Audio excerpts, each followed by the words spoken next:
Hello, thank you so much for joining me. So, here's today's code. Let's go. If you wish to change the world, do so by changing yourself and become the beam of light that will inspire others to change for the better. That's how you get to have a meaningful contribution in the world. hmm Let's talk about this one. So, this is one of those change begins with you, which is true. I mean, how many times have you heard that before? A lot. But unfortunately, we find people not getting it somehow. I see this a lot with my peers, when actually not just them, but parents as a whole, a collective. They tend to have this thing of trying to fix their children. you know, I want to fix this child, behave like this, behave like that. And most of the time, they fail. They fail because they want to be like hands on.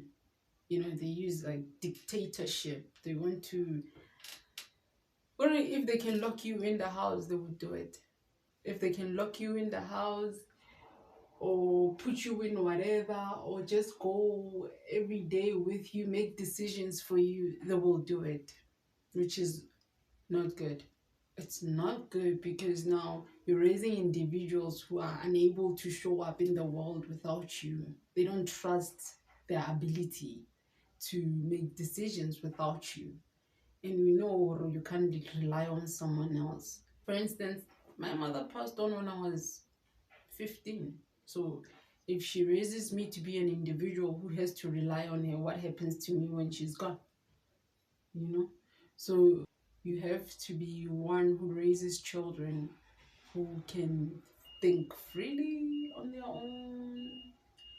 You do so by changing yourself and inspiring people. But then here's what we should be doing, what the parents should be doing. And it's not just for the parents, obviously, it's for everybody. So here's what we should be doing. If I change myself, if I work on myself and I become the best version of myself, then people are going to see that, oh my gosh, it's great. I want to be like that. I would like to show up the way you show up. Tell me how it's done. That's how you inspire people, by becoming the change that you would like to see.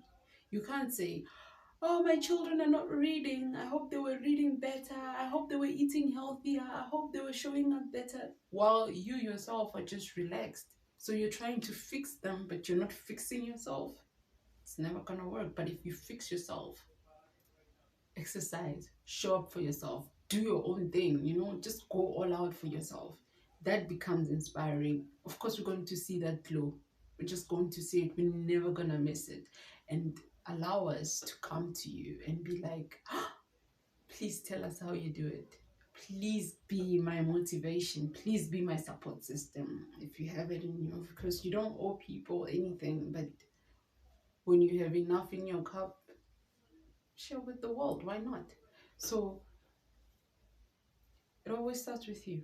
That's the effective system that you can run, not dictatorship. It never works. It never works. It only seems to be working for that period because you're just putting too much of your energy on that person. But over time, in the long run, no. It's a very flawed system. So, can we be the society that becomes the change that we would like to see? So people tend to have this mindset of, especially adults, they think that, okay, now that I'm 40, I know better. I'm going to tell my kids to do better. It's great, but also let that advice be for you as well, where you are. Recognize that you made mistakes when you were younger, but take your own advice and moving forward, work on yourself. Just because you're 35, 40, 50, it doesn't mean that you are done. It doesn't mean that the advice that you have is just for outsiders, it's for yourself as well. Recognize your mistakes and ask yourself, how can I improve my situation from where I am right now? You understand? So you work on yourself from wherever you are. Not because if you were 15, if I could, people like to say, if I could go back in time, I would do things differently. But what are you doing now? Is it over? You're 40. you're 35, you're 29. You're always gonna feel like you could do better if you go back in time, but you can still do better even now. It's never over. So don't treat life like, oh my gosh, I made a mistake as a teenager. I made a mistake in my 20s. I made a mistake in my 30s. So now that I'm 40, life is over for me. No, honey, it's actually only the beginning. They say life begins at 40. And it's true. It is true. Your advice is good, yes, for the children, but it's also good for you as well. Take your own advice. Be the change that you would like to see. And thank you so much for sharing your time and space with me. I'll see you in the next video. I'm sending you love and peace.